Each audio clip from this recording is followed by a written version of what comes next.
Hello दोस्तों, नमस्कार। आज हम लोग पढ़ेंगे आधुनिक इतिहास। क्या पढ़ेंगे? आधुनिक इतिहास। इसके पहले हमने प्राचीन और मध्यकालीन इतिहास में देख चुका है। यदि आप उस वीडियो को नहीं देखें तो प्लीज़ जाकर उस वीडियो को देखें, और यदि आप नए हैं तो प्लीज़ चैनल को लाइक, सब्सक्राइब और शेयर करें। देखिए, हमें पढ़ेंगे आधुनिक इतिहास। यह जो है यह काम आएगा आपके RO, ARO और BPSC, UPSC, जितनी बड़ी बड़ी परीक्षाएं उन सभी में, और छोटी परीक्षाओं सभी में सवाल वहीं से उठाया गया सवाल है। हम इस सभी सवालों को देखेंगे बारी बारी से। ठीक है, आइए हम शुरू करते हैं। हमारा पहला टॉपिक है मुगल साम्राज्य का पतन एवं यूरोपीय कंपनियों का आगमन। मुगल साम्राज्य का पतन एवं यूरोपीय कंपनियों का आगमन। जो कंपनियां थी यूरोप की, उनका आगमन यानी जो आई हैं, उन कंपनियों को देखेंगे। देखिए, ये सब सवाल हमारे RO, ARO, UPSC सभी में पूछे गए सवाल हैं विगत परीक्षाओं में। देखो यहाँ पे दे रखा है, सभी सवाल पूछे हुए हैं। ठीक है, देखिए शुरू करते हैं। ये हमारा GS पॉइंटर है, इसमें बहुत सारे सवाल देखेंगे। देखिए, पहला सवाल इसमें है कि भारत में प्रथम फ्रांसीसी फैक्ट्री स्थापित की गई थी कब? तो वह स्थापित की गई थी पांडिचेरी में। कहाँ पे? पांडिचेरी में की गई थी। आगे देखते हैं, भारत आने वाला यात्री जो पुर्तगाल देश का नहीं था वह कौन था? तो पीटर मुंडी था। पीटर वाला मुंडी जो है यह पुर्तगाल से नहीं आया था। ठीक है, पुर्तगाल देश का नहीं था। 1503 में पुर्तगालियों ने भारत में अपना पहला किला बनाया था। उस किले का नाम क्या था? तो वो किला बनाया था कहाँ पे? तो वो बनाया था कोच्चि में। कहाँ बनाया था? कोचीन में। ठीक है, ये इसका पहला किला था। सुप्रसिद्ध उर्दू शायर मिर्जा गालिब का मूल निवासी था। वो जो मिर्जा गालिब था, मिर्जा गालिब, ये कहाँ का मूल निवासी था? तो ये मूल निवासी था आगरा का। कहाँ का था? आगरा का। ये गजल वगैरह गाता था। आगे देखिए, हम बात करते हैं कि बंगाल की फैक्ट्री में एक जो पुर्तगालियों द्वारा स्थापित की गई थी वह थी कौन? तो हुगली। हुगली ये एक फैक्ट्री थी जो पुर्तगालियों द्वारा बनाई गई थी हुगली में। ठीक है, उस शासक का नाम बताया जिसने वास्को डी गामा का कालीकट में स्वागत किया। वह किसने था कि जो वास्को डी गामा जब हमारे भारत में आया था कालीकट में, तो उसका स्वागत किया था जमोरिन। जमोरिन नामक एक आदमी था, इसने वास्को डी गामा का क्या स्वागत किया था कालीकट पे। ठीक है, देखिए, यूरोपीय समुदाय जिसने भारत के साथ एक प्रथम व्यापारिक संबंध स्थापित किया था, वो कौन था? तो पुर्तगाली था। पुर्तगाली एक ऐसा ये व्यक्ति था जो भारत के साथ एक प्रथम व्यापारिक संबंध क्या किया था? स्थापित किया था। यानी भारत के साथ ही इन्होंने अपना व्यापार करना शुरू किया, स्थापित किया। इसके साथ उन्होंने अपना संबंध बनाया। आगे देखते हैं, भारत में पुर्तगाली शक्ति का वास्तविक संस्थापक कौन था? तो अबुलकर्क था। कौन था? अल्बुकर्क। ये आपका जो पुर्तगाली की शक्ति थी उसका संस्थापक था। भारत में मुद्रालय जाने वाले प्रथम थे कौन? तो पुर्तगाली थे। बंगाल में डचों द्वारा स्थापित कारखाना कौन था? तो एक जो कारखाना था उसका नाम था चिनसुरा कारखाना था। आगे देखते हैं, देखिए, वह शासक जिसने ईस्ट इंडिया कंपनी को दीवानी प्रदान की थी वह था कौन? तो शाह आलम द्वितीय। शाह आलम द्वितीय ये ऐसा शासक था जिसने ईस्ट इंडिया कंपनी को दीवानी प्रदान की थी। फ्रांसीसी ईस्ट इंडिया कंपनी की स्थापना किसके शासनकाल में हुआ था? तो ये लुई 14वां के शासनकाल में हुआ था। किसके शासनकाल में? लुई 14वां के शासनकाल में।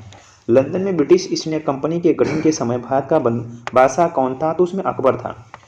ब्रिटिश जो लंदन में जो ब्रिटिश ईस्ट इंडिया कंपनी थी उसका जब गठन हुआ था तो उसमें भारत का जो बादशाह था भारत का, वो था अकबर। ठीक है, अकबर का शासक था। ब्रिटिश कंपनियों ने में से किसे भारत में व्यापार करने का पहला अधिकार पत्र प्राप्त हुआ? तो वह लिवेंट कंपनी को मिला था। किसको? लिवेंट कंपनी को सबसे पहले भारत में व्यापार करने का इसे प्रमाण पत्र मिला था। देखिए, असम में सर्वप्रथम चाय कंपनी की स्थापना हुई थी 1839 में। कब हुई थी? 1839 में।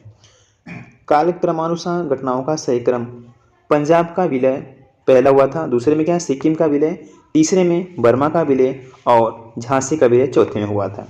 भारत की स्वतंत्रता के पूर्व गोवा आधिपत्य में था किसके? तो जो हमारा गोवा था ये किसके आधिपत्य में था? तो पुर्तगालियों के शासनकाल में आधिपत्य था, पुर्तगालियों के शासन में। ठीक है, अब हम शुरू करेंगे। देखो अब हमारा दूसरा चैप्टर क्या है? ये हमारा टॉपिक है। देखिए, टॉपिक नंबर दूसरी है, ये आपका है स्वायत्त राज्यों का उदय, अवध, मैसूर, पंजाब एवं बंगाल। ठीक है, इसको देखेंगे। बंगाल, स्वायत्त राज्यों का उदय, अवध, मैसूर, पंजाब एवं बंगाल के बारे में हम चर्चा करेंगे। क्या क्या चीज़ था? देखिए, इसके अंतर्गत पहला हमारा सवाल है कि राजा रजत सिंह, जो आपका राजा रंजीत सिंह ने अदालत ए आला की स्थापना की थी लाहौर में। कहाँ की थी? लाहौर में। और किसने की थी लाहौर में? तो राजा रंजीत सिंह ने की थी। किसने? राजा रंजीत सिंह ने। मुगल बादशाह द्वारा नियुक्त बंगाल का अंतिम सूबेदार कौन था? तो मुर्शिद कुली खां। यह हमारा मुर्शिद कुली खां बंगाल का अंतिम सूबेदार था। गुरु नानक ने अपना उत्तराधिकारी घोषित किया था किसको? तो लहना को किया था। लहना को इन्होंने अपना उत्तराधिकारी घोषित किया था। द्वितीय मैसूर युद्ध की स्थापना हुई कब? मंगलोर संधि से। मंगलोर की जब संधि हुई थी उस समय द्वितीय मैसूर युद्ध शुरू हुआ था। प्रथम आंग्ल मैसूर युद्ध 1767 से लेकर 69 के बीच विजयी हुआ था कौन? हैदर अली। उस समय जो लड़ा गया था आपका मैसूर का पहला युद्ध, उस समय जीता था कौन? हैदर। टीपू सुल्तान ने ब्रिटिश सेना को 1780 में हराया था। कहाँ पे? तो पोलीलूर में हराया था। कहाँ पे? पोलीलूर में हराया था। देखिए आगे बढ़ते हैं। वह ब्रिटिश इतिहासकार जिसने एक इस विचार का खंडन किया कि टीपू सुल्तान एक कट्टरपंथी था। वो कौन था भाई विचारधारक? वह P.I. रॉबर्ट्स था। यह ऐसा था विचारक था, यह खंडित किया कि टीपू सुल्तान एक कट्टरपंथी था, इसको उन्होंने बताया था। बंगाल के गवर्नर जनरल में तृतीय आंग्ल मैसूर युद्ध के संबंध में है कौन? तो लॉर्ड कॉर्नवालिस। ये आपके बंगाल की जो तीसरा युद्ध हुआ था उसके संबंध में सारी बातें लॉर्ड कॉर्नवालिस को इसको जानकारी थी। यह उसमें वहाँ का बंगाल का गवर्नर था। ईश्वर की इच्छा थी कि मैं सब धर्मों को एक निगाह में देखूं, इसलिए उसने दूसरी आंख की रोशनी ले ली। यह कथन किसका था? यह कथन था महाराजा रणजीत सिंह का। महाराजा रणजीत सिंह का यह कथन था कि इनका यह कथन था कि देखिए कि मैं सब धर्मों को निगाह से देखूं, और इसलिए ईश्वर की इच्छा थी कि मैं सब धर्मों को निगाह से देखूं, एक ही निगाह से देखूं। इनका क्या था? यह कथन था। आगे बढ़ते हैं। आगे देखिए, रणजीत सिंह के राज्य में सम्मिलित था कौन? तो श्रीनगर। जो हमारा श्रीनगर, जम्मू कश्मीर श्रीनगर है ना, तो ये सब जो हमारा था ये राजा रणजीत सिंह के राज्य में सम्मिलित था, उसी में इनका मिला हुआ था। आगे देखते हैं, हम शुरू करेंगे। सिख राज्य का अंतिम राजा कौन था? तो दलीप सिंह था। सिख का जो राजा था अंतिम राजा वो दलीप सिंह था। सिख राज्य का अंतिम शासक कौन था? तो शासक दलीप सिंह, वही शासक था, वही राजा भी था। एक सूची आगे, हम सूची को देखेंगे। सूची क्या है? सूची पहली में संधि है और दूसरी सूची में क्या है? वर्ष है। इलाहाबाद की संधि कब हुई थी? तो ये तो 1765 में हुई थी। 1765 में ए में। बी देखते हैं, मंगलोर की संधि कहाँ हुई थी, कब हुई थी? तो 1784 में हुई थी मंगलोर की संधि। सालबाई की संधि कब हुई थी? तो सालबाई की संधि हुई थी 1782 में। और मद्रास की संधि हुई थी आपका 1769 में। ये हमारी संधियाँ हैं, इसको देखना बहुत जरूरी है। ठीक है, ये बिल्कुल इंपॉर्टेंट संधि है। इलाहाबाद हमेशा पूछता है कि इलाहाबाद संधि कब हुई थी? तो 1765 में हुई थी। अब अगला टॉपिक है आंग्ल मराठा संघर्ष। आंग्ल मराठा संघर्ष, इसमें क्या क्या बातें हैं, सब बातें को देखेंगे। इसमें जो महत्वपूर्ण सवाल है, सवाल को देखेंगे। सवाल क्या है?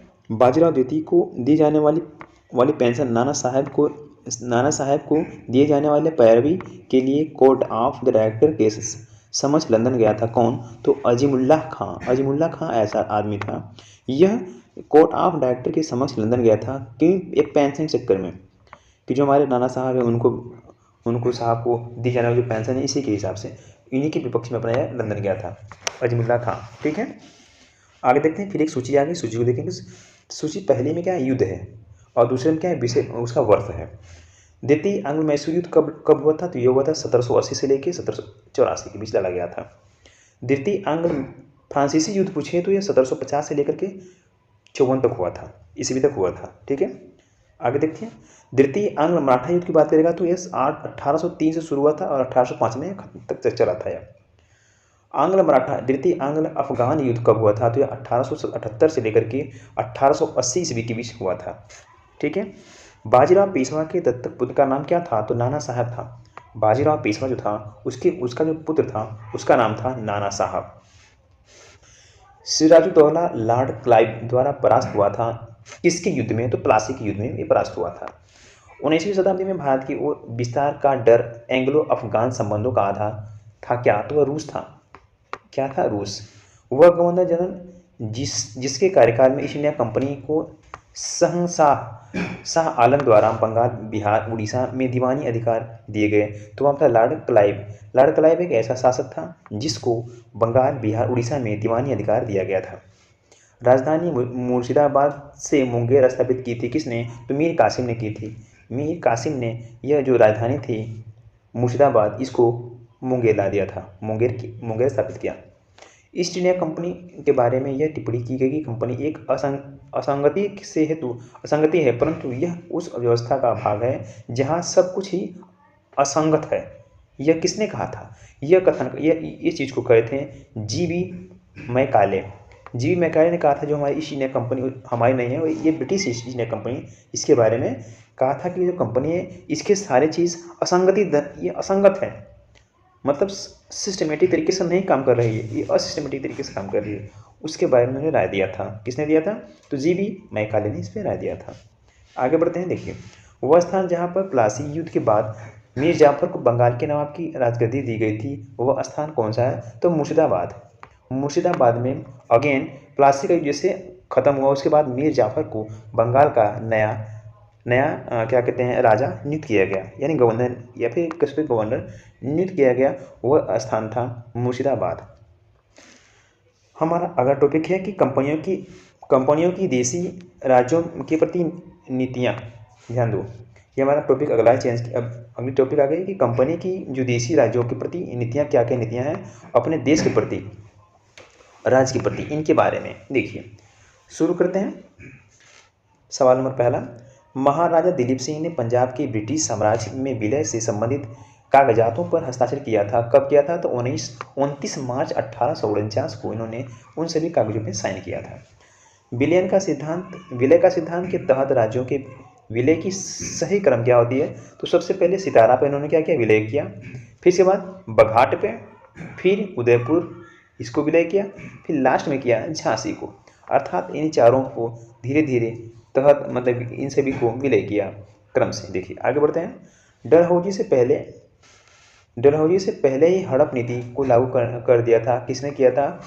लागू किया गया था। कहाँ पे हुआ? देखो, हड़प नीति ये शुरू हुई थी पहले मांडवी में, उसके बाद कोलाबा, जालौर, इसके बाद सूरत। ये 4 जगह पे हड़प नीति को शुरू किया गया था डलहौजी से पहले। ठीक है, आगे देखते हैं। उत्तर पश्चिम के प्रांत में अवध का एक अधिकार हुआ था 1877 में। कब हुआ था? यदि एकीकरण की बात करें तो एकीकरण हुआ था 1877 में। देखिए, सहायक संधि जो हमारी सहायक संधि स्वीकार नहीं थी किससे? तो इंदौर के होल्कर राज्य ने इसे स्वीकार नहीं किया था। अवध के नवाब जो वाजिद अली शाह को ईस्ट इंडिया कंपनी ने गद्दी से उतार दिया था। यह उतारा था कब? तो उनको गद्दी से उतारा गया था 1856 ईस्वी में। कब उतारा गया था? 1856 ईस्वी में। किसको? यह अवध के नवाब जो थे वाजिद अली शाह को ईस्ट इंडिया कंपनी ने उतार दिया गद्दी से, यानी तुम हटो, दूसरे को बैठा दिया। देखिए आगे बढ़ते हैं। लॉर्ड डलहौजी ने कुशासन के आधार पर अवध का विलय कर लिया। किसके साथ? कब किया था? तो ये 1856 में किया था। 1856 में। रिंग फेंस की नीति के नाम से जुड़ा था कौन? तो वाइन हेस्टिंग का। ये जो वाइन हेस्टिंग है यह जुड़ा था रिंग फेंस के नाम से। आगे देखिए, फिर आपका एक अगली टॉपिक आ गई। ये टॉपिक है ब्रिटिश कालीन राजस्व एवं न्यायिक सुधार। यानी जो हमारा जो ब्रिटिश था, इसके अंदर जो शासक, जो राज्य और राज्य के ऊपर जो हमारा न्यायिक सुधार था, इसकी प्रक्रिया के बारे में उन्होंने बताया है क्या क्या थी उस समय की। देखिए सवाल नंबर पहला देखिए, धार्मिक बंदोबस्ती अधिनियम पारित किया गया था कब? तो सन 1890 में इसे शुरू किया गया था। धर्मार्थ बंदोबस्ती अधिनियम। ठीक है, यह धर्म के प्रति था। धर्मार्थ।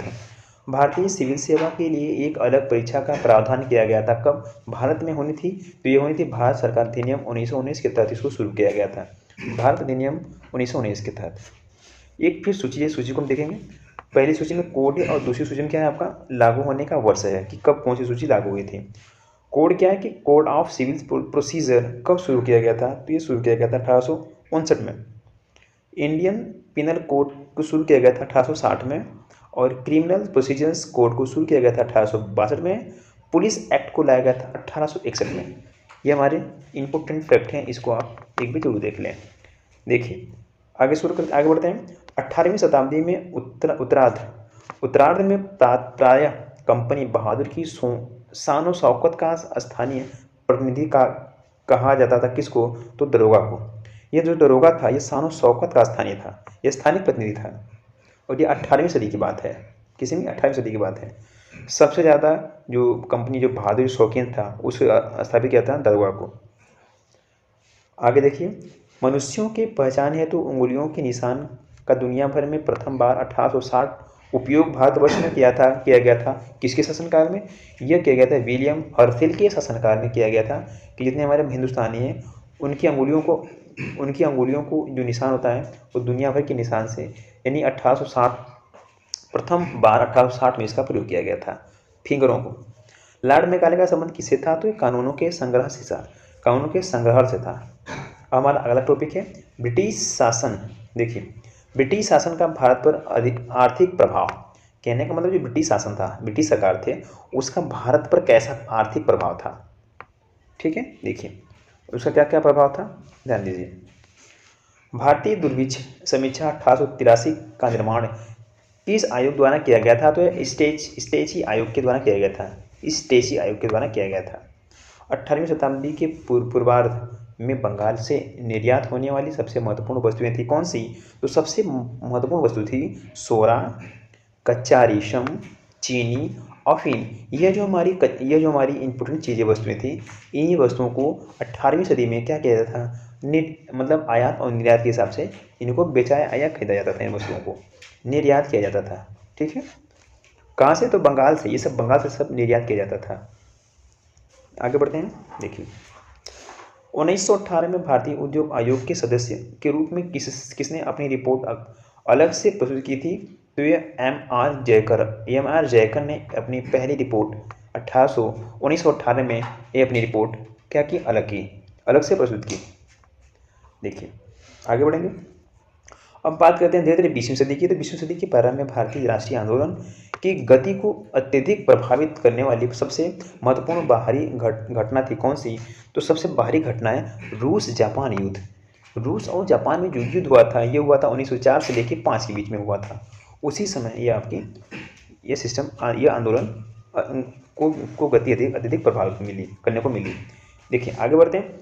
भारत में आधुनिक राष्ट्रीय आंदोलन के विकास में उत्तरदायी कारण नहीं था। कौन सा उत्तरदायी कारण नहीं था? तो इसका कारण है कि भारत में राजनीतिक विविधता उस समय नहीं थी। क्या नहीं थी? राजनीतिक विविधता नहीं थी भारत में।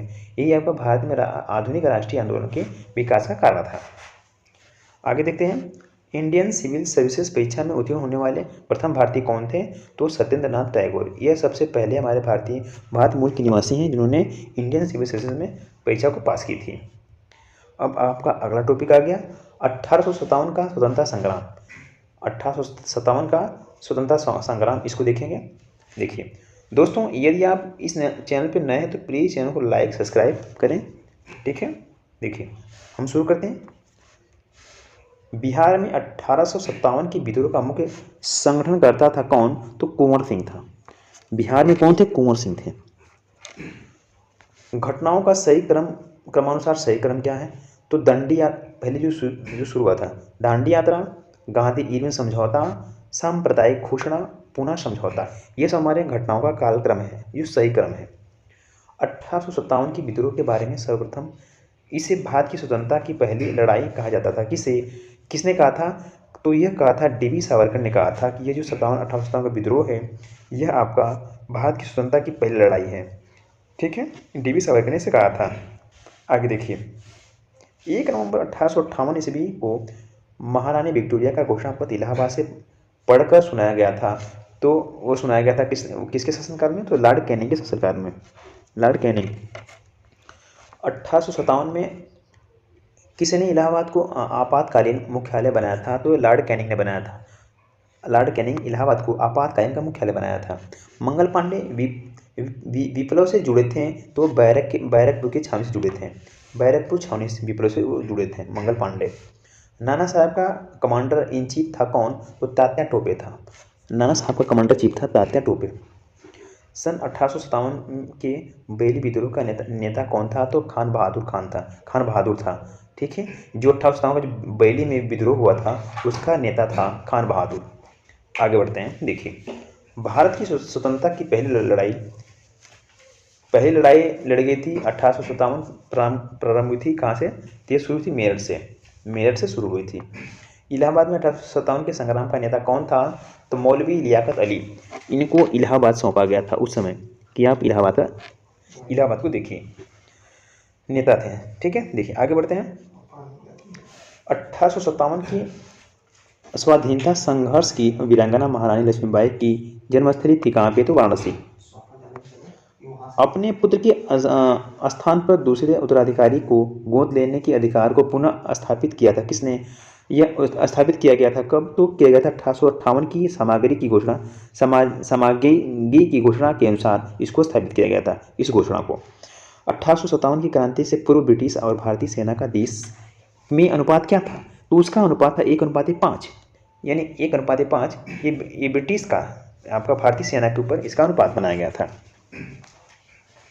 1857 के संग्राम के केंद्रों में से सबसे पहले अंग्रेजों ने किसे पुनः अधिकृत किया था? तो दिल्ली को। सबसे पहले उन्होंने दिल्ली पे अपना अधिकार जमाया था।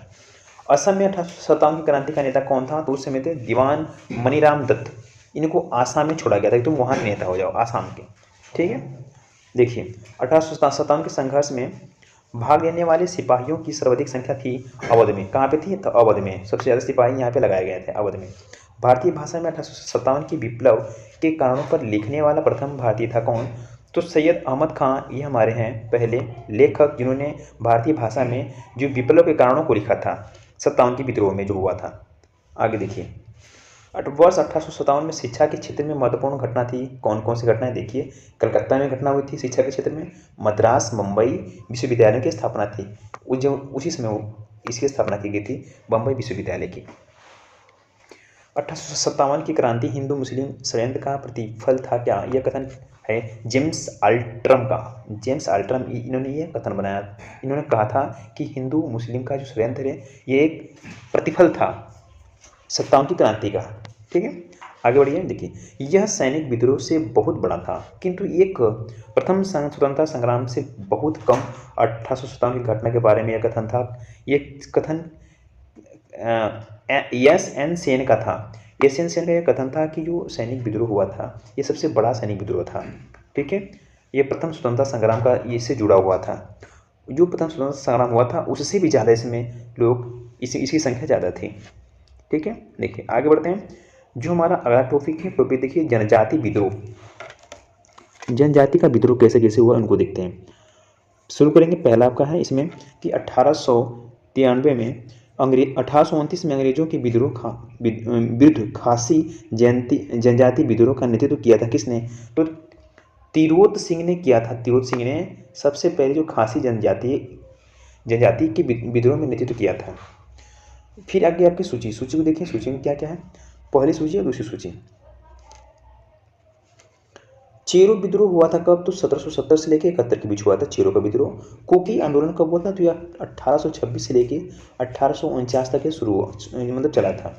कोल विद्रोह यह शुरू हुआ था 1831 से और चला था 1839 तक। संथाल विद्रोह शुरू हुआ था 1855 से और चला था 1856 तक, यह चला था। देखिए, मोपरा विद्रोह की बात करें तो मोपरा विद्रोह शुरू हुआ था 1921 में। यह मालाबार के तट पे हुआ था, मालाबार के तट पे हुआ था। सन्यासी विद्रोह की बात करें तो सन्यासी विद्रोह भड़काने का स्थल था बंगाल। जो हमारा बंगाल है ये शुरू हुआ था, सन्यासी विद्रोह यहीं से शुरू हुआ था, बंगाल से। मुंडा बगावत का नेता कौन था? तो बिरसा था, बिरसा मुंडा था मुंडा बगावत का नेता। आगे देखिए, बिरसा मुंडा का कार्यस्थल था रांची। कहाँ पे? रांची। कोली विद्रोह लोगों के संबंधित था किससे? तो छोटा नागपुर के लोगों से संबंधित था कोली विद्रोह। वेलु थम्पी ने अंग्रेजों के विरुद्ध आंदोलन का नेतृत्व किया था। यह क्या था? केरल में। जिया तरंग आंदोलन प्रारंभ हुआ था, यह मणिपुर से प्रारंभ हुआ था। कहाँ से? तो मणिपुर से शुरू हुआ था। सन्यासी विद्रोह भड़का था, यह भड़का था बंगाल में। जो हमारे सन्यासी थे, सन्यासी विद्रोह भड़का था बंगाल में। ठीक है, फिर एक सूची आ गई, हम सूची को देखेंगे। सूची में क्या क्या है उसको देखिए। देखिए, पहली सूची में आपका क्या आंदोलन है और दूसरे में क्या आपका वर्ष है। पाबना आंदोलन किस वर्ष शुरू हुआ था? तो यह शुरू हुआ था 1873 से लेकर के 1885 के बीच चला था। एका आंदोलन की बात करें तो एका आंदोलन शुरू हुआ था 1922 में। संथाल आंदोलन शुरू हुआ था 1855 से लेके और चला था 1856 तक। ताना भगत की बात करें तो ताना भगत जो आंदोलन है यह शुरू हुआ था 1914 से। ठीक है। अब हमारी अगली टॉपिक आ गई, इसको देखते हैं। प्रारंभिक नागरिक एवं कृषि विद्रोह। प्रारंभिक नागरिक एवं कृषक विद्रोह। कौन सा? कृषक विद्रोह और नागरिकों के प्रति।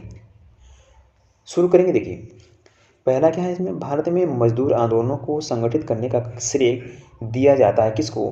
तो नारायण मेधजी लोखंडे को दिया जाता है। नारायण मेधजी लोखंडे को दिया जाता है किसका? मजदूरों और जो कृषक थे उनके आंदोलनों को संगठित करने का श्रेय। ठीक है। संथाल विद्रोह के संदर्भ में दामिन एकोह का अर्थ क्या होता है? तो इसका अर्थ होता है राजमहल पहाड़ियों के पास की जमीन। राजमहल पहाड़ियों के पास की जमीन, इसका अर्थ होता है दामिन एकोह। ठीक है। आगे देखते हैं। फिर एक सूची आ गई, सूची को देखेंगे। देखिए एक और आ गया, सुमेलित सूची आ गई, इसको देखते हैं। पहला क्या है इसमें, ए रंपा विद्रोह शुरू हुआ था कब? तो ये रंपा विद्रोह शुरू हुआ था आपका 1879 से लेकर के 80 तक यह चला था। बी में क्या है कि पवना किसान विद्रोह शुरू हुआ था कब? पावना की बात करेंगे तो इसका शुरू हुआ था आपका 1873 से शुरू हुआ था और 76 तक यह चला था। बंगाल नील विद्रोह की बात करें तो यह शुरू हुआ था 1859 से लेकर के चला था 60 तक। जयंतिया विद्रोह शुरू हुआ था 1860 से लेके और चला था 63 तक। ठीक है। ये हमारे कुछ इंपोर्टेंट विद्रोह हैं, इनको आप प्लीज़ देख लीजिएगा। आगे बढ़ते हैं। देखिए लखनऊ में स्थापित अखिल भारतीय किसान कांग्रेस के महासचिव के रूप में चुना गया था किसको? तो जो चुने गए थे तो एनजी रंगा को चुना गया था। किसको? एनजी रंगा को चुना गया था, किसानों का महासचिव था। ठीक है। देखिए 1814 से लेकर 17 की अवधि में जिस क्षेत्र में तालुकेदारों ने अंग्रेजों शासक के विरुद्ध विद्रोह किया था वह कौन था? तो मालवा। मालवा का जो क्या कहते हैं जो क्षेत्र था, इसमें सबसे पहले विद्रोह हुआ था अंग्रेजों के शासनकाल में। आगे देखते हैं। गडकरी विद्रोह का केंद्र था क्या? जो हमारे गडकरी है ना, गडकरी विद्रोह हुआ था, इसका केंद्र था यानी शुरू हुआ था कहाँ से? तो हुआ था कोल्हापुर से। कहाँ से? कोल्हापुर से। 1924 का बंगाल का तारकेश्वर आंदोलन के विरुद्ध था, तो मंदिरों के भ्रष्टाचार पर। किस पे? मंदिरों के भ्रष्टाचार पर एक आंदोलन शुरू हुआ था, उसका नाम था तारकेश्वर आंदोलन। देवबंद आंदोलन यूपी संयुक्त प्रांत में प्रारंभ हुआ था कब? 1866 में। देवबंद आंदोलन की बात करें तो देवबंद आंदोलन शुरू हुआ था 1866 में। 1921 का मोपला विद्रोह शुरू हुआ था, यह मालाबार की तरफ से शुरू हुआ था। मोपला विद्रोह मालाबार की तरफ से। Mohammedans Anglo orientals college Aligarh की स्थापना हुई थी कब? तो 1875 में हुई थी इसकी स्थापना। एक सूची आ गई, इसको देखते हैं। सूची में क्या है? सूची 1, सूची 2। तेभागा आंदोलन शुरू हुआ था कब? तो 1946 से 1947 तक यह चला था। मोपला विद्रोह शुरू हुआ था आपका 1921 में। पाबना किसान विद्रोह शुरू हुआ था 1779 और 80 में। बंगाल नील विद्रोह शुरू हुआ था आपका 1859 और 60 में। ठीक है।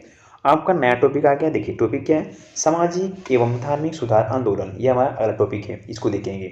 सामाजिक धार्मिक एवं आंदोलन, इसमें क्या है? सुधार आंदोलन क्या होता है, इसके बारे में शुरू करते हैं। आपका पहला सवाल है कि यंग बंगाल आंदोलन के प्रवर्तक कौन थे? तो उस समय के जो प्रवर्तक थे हेनरी लुई विवियंस डेरोजियो। कौन थी?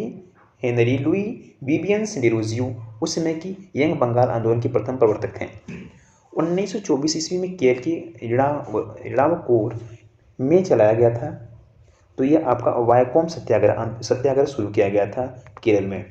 फिर एक सूची आ गई, हम सूची को देखेंगे। सूची में क्या है? सूची 1 और सूची इसमें 2। प्रथम धर्म महामंडल की बात करेंगे। महामंडल यह शुरू हुआ था हरिद्वार से। कहाँ से? हरिद्वार से। देव समाज की बात करें तो देव समाज शुरू हुआ था लाहौर से, और सनातन धर्म रक्षणी सभा की शुरुआत हुई थी कलकत्ता से। स्वाधीनता सत्संग की शुरुआत हुई थी आगरा से। ठीक है। इस सूची को आप एक बार जरूर देखें, इंपोर्टेंट सूची है। आगे बढ़ते हैं। देखिए सत्य शोधक समाज के संस्थापक जिनका प्राथमिक जोर सत्य की खोज पर था वह कौन थी? तो ज्योतिबा फूले थी। ज्योतिबा फूले सत्य शोधक समाज के संस्थापक थे। ध्यान दीजिएगा, इंपोर्टेंट सवाल थी। हिंदुस्तान समाजवादी प्रजातंत्र संघ के संस्थापक थे कौन? तो आप कहते हैं यतीन्द्रनाथ अजय घोष और फणीश्वर नाथ घोष, ये तीनों लोग थे इसके संस्थापक। हिंदुस्तान समाजवादी प्रजातंत्र संघ के संस्थापक थे ये 3 लोग हैं। ठीक है। ज्योतिबा फूले संबंधित थे किससे? तो जाति विरोधी आंदोलनों से। किससे थे? ये जाति विरोधी जितने आंदोलन थे उससे विरोधी थे ज्योतिबा फूले। आगे बढ़ते हैं, देखिए महाराष्ट्र का सुकरात कहा जाता था किसे? ये कहा गया था महाराष्ट्र का सुकरात तो आपका एमजी रानाडे को। किसको? एमजी रानाडे को महाराष्ट्र का सुकरात कहा जाता था, कहा गया। शुद्धि आंदोलन का प्रथम समर्थन किया था किसने? तो आर्य समाज ने इसका प्रथम समर्थन किया था, शुद्धि वाले का। सती विरोधी आंदोलन में राजा राममोहन राय के विरुद्ध बंगाल में रूढ़िवादियों का नेतृत्व किया था तो राधाकांत देव ने इसका क्या किया था? नेतृत्व किया था। वह समाज सुधारक जिसने 1826 के पूरी अधिनियम का घोर विरोध किया था तो कौन था? तो राजा राममोहन राय। इन्होंने पूरी तरह से समाज सुधारक अधिनियम में अपना पूरी जोर मतलब घोर विरोध किए थे। आगे देखते हैं, अब हम बात करते हैं यहाँ पर एशियाटिक सोसाइटी ऑफ बंगाल की स्थापना की थी किसने? तो ये इसकी स्थापना की थी विलियम जोन्स ने की थी। William zone. दलित वर्गों का संघ स्थापित किया था किसने? तो डॉक्टर BR अम्बेडकर ने इनको स्थापित किया था। महाराष्ट्र में प्रार्थना समाज का मुख्य संचालक कौन था? महाराष्ट्र की बात करें तो वहाँ पे MG रनाडे थे। MG रनाडे। बाल विवाह प्रथा को नियंत्रित करने हेतु वर्ष 1872 के सिविल मैरिज एक्ट के तहत लड़कियों के विवाह की न्यूनतम उम्र निर्धारित की गई थी 14 वर्ष तक। कितने साल तक? 14 वर्ष तक। महाराष्ट्र में प्रार्थना समाज स्थापित हुआ था केशव चंद्र सेन के नेतृत्व में। किसके नेतृत्व में? केशव चंद्र सेन के नेतृत्व में। आगे बढ़ते हैं, देखिए 19वीं शताब्दी के दौरान होने वाले भावी आंदोलन का मुख्य केंद्र कहाँ बनाया गया था? तो इसका मुख्य केंद्र बनाया गया था पटना में। कहाँ पे? पटना में। शारदा अधिनियम के अंतर्गत लड़कियों एवं लड़कों की विवाह की न्यूनतम आयु क्रमशः कितनी निर्धारित की गई थी, यानी कितनी बनाई गई थी? शारदा एक्ट के अनुसार लड़कियों की उम्र 14 साल और लड़कों की उम्र 18 साल बनाई गई थी, शारदा एक्ट के अधिनियम के अनुसार। अब हम बात करते हैं आगे, सर्वेंट्स ऑफ इंडिया सोसाइटी के संस्थापक कौन थे? तो JK Gokhale. Servant of India society की स्थापना की बात करें तो इसके संस्थापक थे JK गोखले। पश्चिमी भारत के DK कार्वे का नाम निम्नलिखित में से किसके संदर्भ में आता है? तो स्त्री शिक्षा विधवा पुनर्विवाह के संबंध में आता है, DK कार्वे। राधा स्वामी उत्संग के संस्थापक थे कौन? तो शिवदयाल साहब थे। कौन थे? शिवदयाल साहब। ठीक है, शिवदयाल साहब को बनाया गया था। आगे बढ़ते हैं, महाराष्ट्र में विधवा पुनर्विवाह हेतु अभियान का नेतृत्व किया था किसने? तो विष्णु परशुराम पंडित ने इसको शुरू किया था, इसका नेतृत्व किया था विधवा पुनर्विवाह का। वह बंगाली नेता जिसने सामाजिक धार्मिक सुधारों का विरोध किया और रूढ़िवादिता का समर्थन किया था तो कौन है? तो राधाकांत देव। ये इन्होंने शुरू किया था और समर्थन में किया था, विरोध भी किया था। देखिए इन्होंने विरोध किया था, सामाजिक धार्मिक सुधारों का विरोध किया था और रूढ़िवादिता को यह समर्थन किया था। आगे देखते हैं सवाल अगला कि यदि भगवान अस्पृश्यता को सहन करते हैं तो मैं उन्हें कभी भगवान नहीं मानूंगा। यह कथन किसका है? तो यह बाल गंगाधर तिलक का यह कथन है। ठीक है, इंग्लैंड में राजा राममोहन राय की मृत्यु हुई थी। कब हुई थी? तो 1833 में इनकी मृत्यु इंग्लैंड में हुई थी, राजा राममोहन राय की मृत्यु। हमारा अगला टॉपिक आगे आपका देखिए, यह आपका टॉपिक है कि आधुनिक भारत में शिक्षा एवं प्रेस का विकास। आधुनिक भारत में शिक्षा एवं प्रेस का विकास। ठीक है, इसको हम पढ़ेंगे। देखिए सवाल नंबर पहला आपका, एशियाटिक सोसाइटी ऑफ बंगाल के संस्थापक कौन थे? तो सर विलियम जोन्स थे। सर विलियम जोन्स थे एशियाटिक सोसाइटी के संस्थापक। फोर्ट विलियम कॉलेज कलकत्ता की स्थापना का मुख्य उद्देश्य था ब्रिटिश अधिकारियों को भारतीय भाषाओं की शिक्षा देना। इसका उद्देश्य था जितने हमारे ब्रिटिश अधिकारी हैं उनको भारत की शिक्षा देना। ठीक है, वर्नाक्युलर प्रेस अधिनियम 1878 के लिए विपरीत मांगी और असंगत शब्द का उपयोग किया था किसने? तो अरस्काइन पेरी ने इसका उपयोग किया था, अरस्काइनी ने। आगे बढ़ते हैं, देखिए भारत की शैक्षणिक नीति में फिल्ट्रेशन सिद्धांत के प्रतिपादक थे कौन? तो मैकाले थे। कौन थे?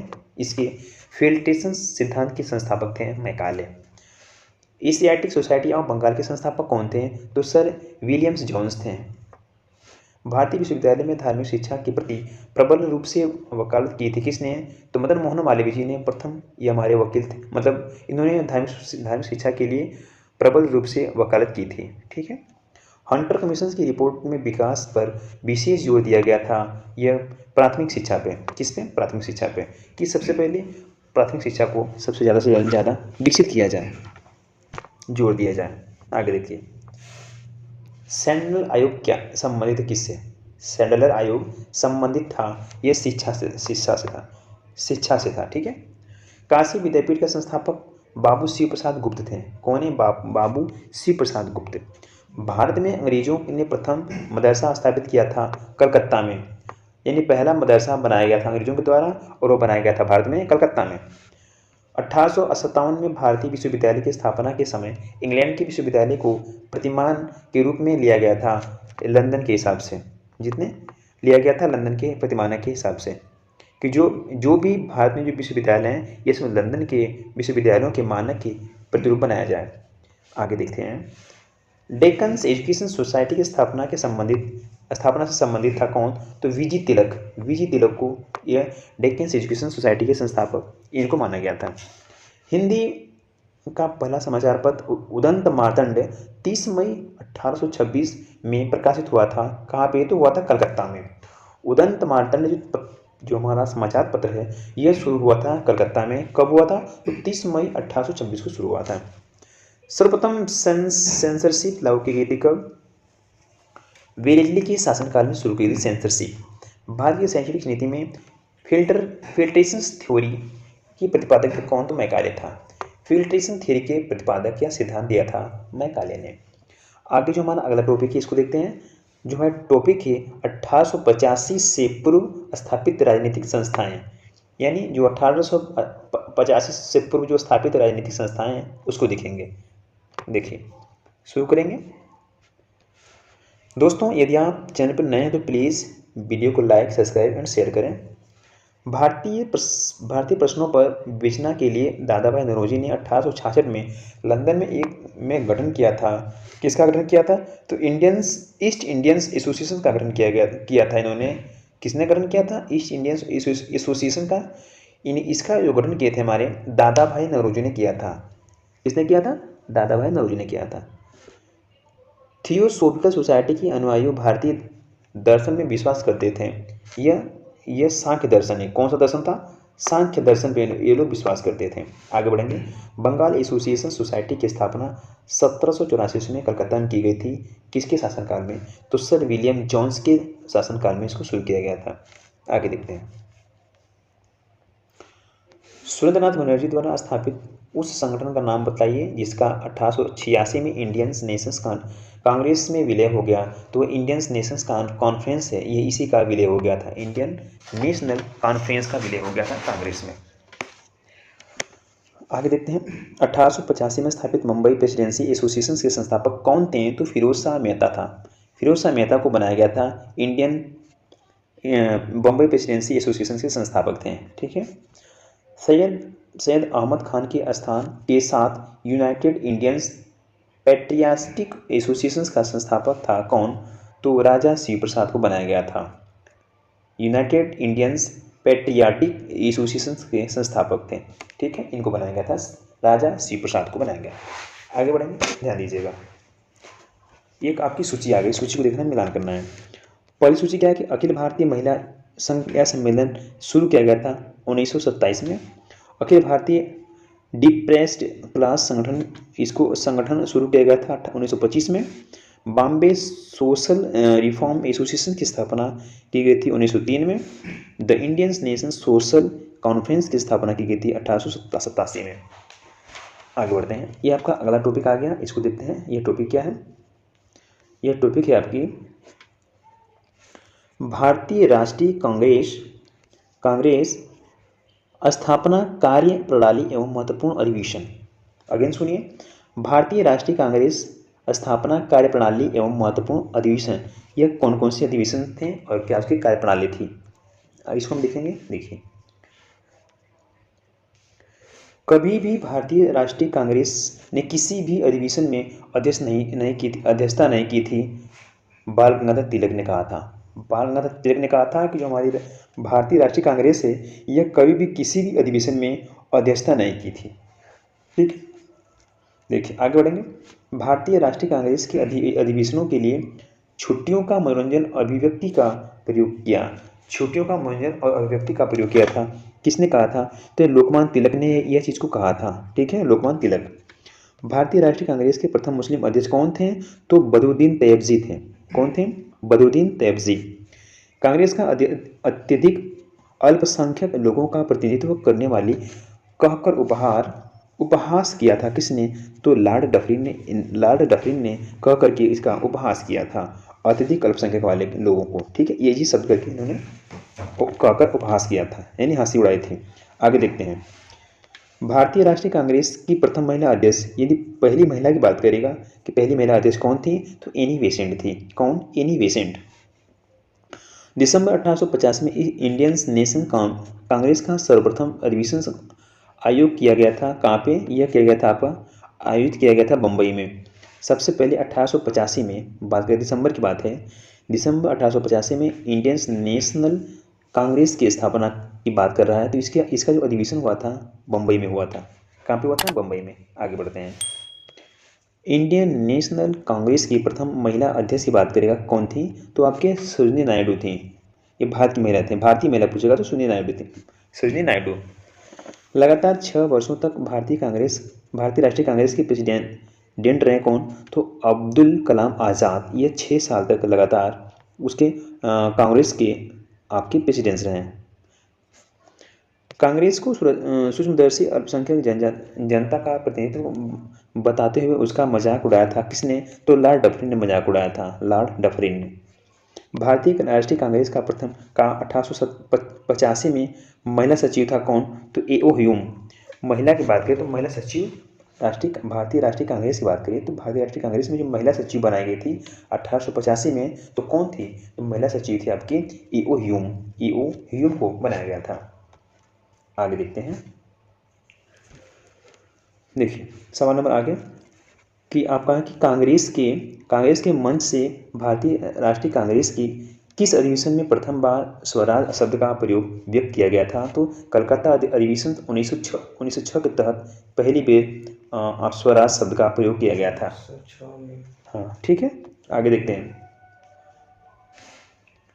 भारतीय राष्ट्रीय कांग्रेस का अंतिम अधिवेशन जिसमें बाल गंगाधर तिलक ने भाग लिया था वह कौन था? तो आपका अंतिम अधिवेशन था अमृतसर अधिवेशन। यह कब था? तो 1919 में यह शुरू किया गया था। ये अधिवेशन था, यह 1919 का अधिवेशन था। ठीक है, जिसमें बाल गंगाधर तिलक ने भाग लिया था। ठीक, आगे बढ़ते हैं, देखिए हमारा अगला सवाल है कि भारतीय राष्ट्रीय कांग्रेस के किस अधिवेशन में महात्मा गांधी ने कहा था कि गांधी मर सकता है परंतु गांधीवाद हमेशा बना रहेगा? तो यह कहा था यह कहे थे कराची अधिवेशन में। यह 1931 की बात है। ठीक है, कराची अधिवेशन शुरू किया गया था 1931 में। भारतीय राष्ट्रीय कांग्रेस ने अपने किस अधिवेशन में भारत सरकार अधिनियम 1935 को अस्वीकार किया था? तो ये लखनऊ की अधिवेशन में ये चीज़ को इन्होंने अस्वीकार किया था और यह 1936 की घटना है, 1936 की बात है। ठीक है, आगे बढ़ते हैं, देखिए कांग्रेस गिरने के लिए लड़खड़ा रही है और भारत में रहते हुए मेरी एक विशेष महत्वाकांक्षा है कि इसके शांतिपूर्वक अवसान में भी इसकी सहायता करूं। यह घोषणा की थी किसने?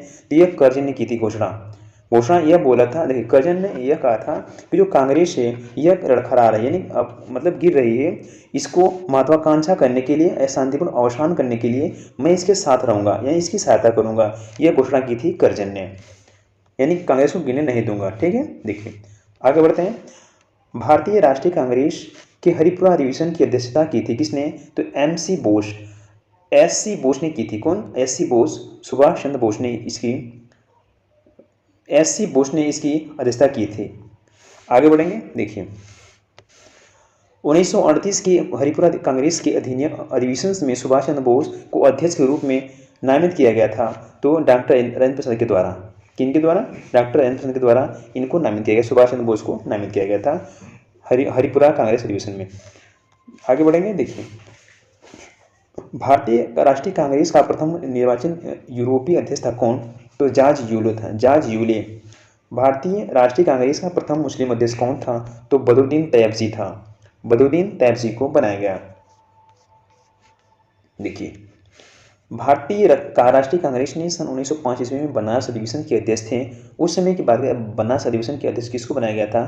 तो गोपाल कृष्ण गोखले को बनारस का अधिवेशन अध्यक्ष बनाया गया था। भारतीय राष्ट्रीय कांग्रेस का एकमात्र अधिवेशन जिसे महात्मा गांधी द्वारा संबोधित किया गया था और संपन्न हुआ था, कहाँ से? तो बेलगांव से शुरू हुआ था, संपन्न हुआ, शुरू हुआ था।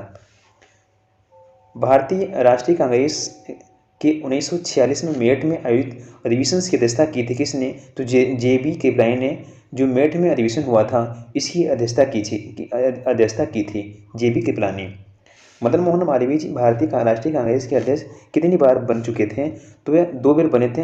पहले बार बने थे 1909 में और दूसरी बार बने थे 1918 में।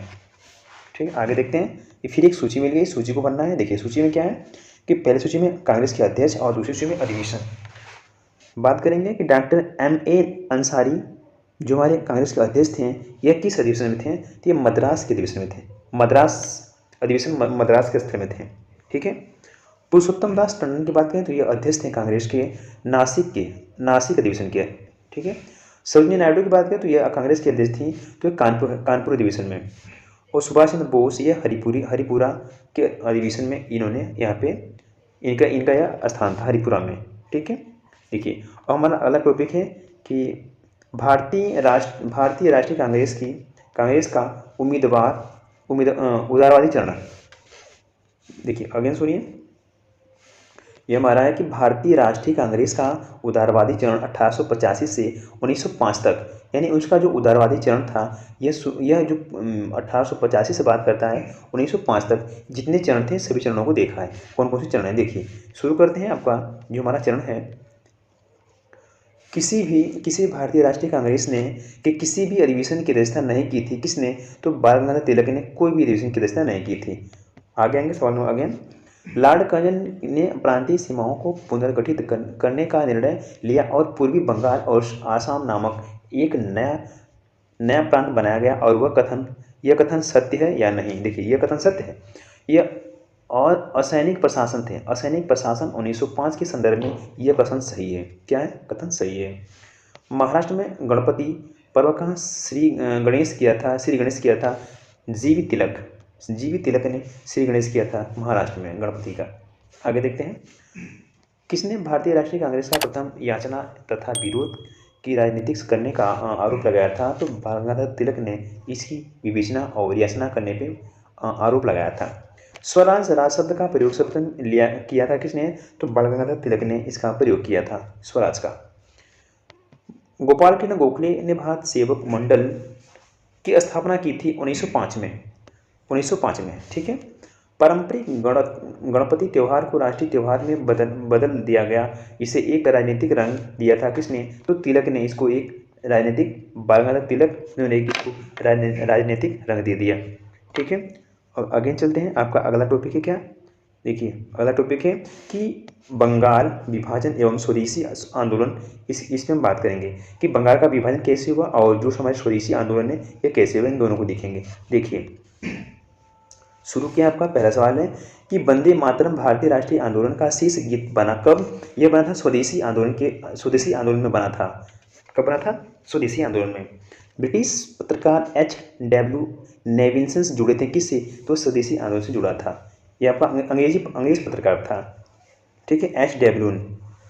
आगे बढ़ते हैं। देखिए क्रांतिकारी संगठन अभिनव भारत समाज की स्थापना की किसने की थी? तो यह इसकी स्थापना की थी विनायक दामोदर सावरकर ने की थी। विनायक दामोदर सावरकर ने अभिनव भारत समाज की स्थापना की थी। बंगाल का विभाजन करने वाला गवर्नर जनरल था कौन? कर्जन था। कर्जन बंगाल को विभाजन किया था। यह कथन है कि विदेशी कपड़ों को जलाना एक निष्ठुर बर्बादी है। यह कथन था किसका? तो यह कथन था रविन्द्रनाथ टैगोर का कि जो हमारे विदेशी कपड़े हैं, हमारे नहीं, जो विदेश के जो कपड़े हैं उनको जलाना यह अच्छी बात नहीं, बर्बाद करना सही चीज़ नहीं है। बंगाल के विभाजन के समय में बंगाल का लेफ्टिनेंट गवर्नर कौन था? तो उस समय था सर एंड्रूज फ्रेजर थे। कौन था? सर एंड्रूज फ्रेजर को बनाया गया था। स्वदेशी के संपर्क में थे कौन? तो दादा भाई नौरोजी ये आपके स्वदेशी के संपर्क में थे। आगे देखते हैं। 1904 से लगातार भारत को स्वशासन देने पर बल दिया था दादा भाई नौरोजी ने इसका सबसे ज़्यादा स्वशासन पर उन्होंने बल दिया था। वह आंदोलन जिसके चलते रविन्द्रनाथ ठाकुर ने आवाज़ सुनार बांग्ला नामक गीत की रचना की थी, तो आपका सविनय अवज्ञा आंदोलन के ये इसी चलते इन्होंने अपना एक अलग से गीत रच दिया था, जिसका नाम था आमार सोनार बांग्ला। ब्रिटिश वस्तुओं के बहिष्कार का सुझाव सबसे पहले दिया था किसने? तो कृष्ण कुमार मित्र ने दिया था। कृष्ण कुमार मित्र ने कहा था कि हम ब्रिटिश वस्तुओं को बहिष्कार करेंगे। बंगाल की विभाजन 1905 के विरोध में हुए आंदोलन का नेतृत्व किसने किया? तो सुरेंद्रनाथ बनर्जी ने इसका नेतृत्व किया था, यानी उसके नेता बने। ठीक है, आगे देखते हैं। हाँ देखिए, स्वदेशी आंदोलन का नेतृत्व दिल्ली में किया गया था, तो सैयद हैदर रजा के शासनकाल में किया गया था। मद्रास में स्वदेशी आंदोलन का नेतृत्व किसने किया था? तो चिदम्बरम पिल्लई ने किया था। चिदम्बर पिल्लई ने किया था। विदेशी वस्त्रों की बर्बादी की उसने उनके साथ सर्वोत्तम व्यवहार है, यह कथन किसका है? यह कथन महात्मा गांधी का है। अगेन सुनो, विदेशी वस्तुओं की बर्बादी ही उनके साथ सर्वोत्तम व्यवहार है, यह कहा था महात्मा गांधी ने। उन्होंने कहा था कि जितने विदेशी वस्त्र हैं उनको बर्बाद करो, उनका यही एक सर्वोत्तम व्यवहार है। आगे देखते हैं। 1905 में बंगाल विभाजन के परिणाम स्वरूप गठित हुआ था क्या? पूर्वी बंगाल के मुस्लिम बहुल प्रांत का निर्माण। यह कह रहा है कि जो पूर्वी बंगाल है उसका बहुल प्रांत का निर्माण शुरू किया गया था 1905 में। बंगाल का विभाजन हुआ था उसी समय। ठीक है, ये चीज़ घटना घटित हुई। तो दोस्तों आज के लिए इतना ही। यदि आप इस चैनल पर नए हैं तो प्लीज़ वीडियो को लाइक शेयर सब्सक्राइब करें। और आज के लिए इतना ही, और आपसे अगली वीडियो मिलेंगे। अब उसमें कुछ और पार्ट इसका बच रहा है उसको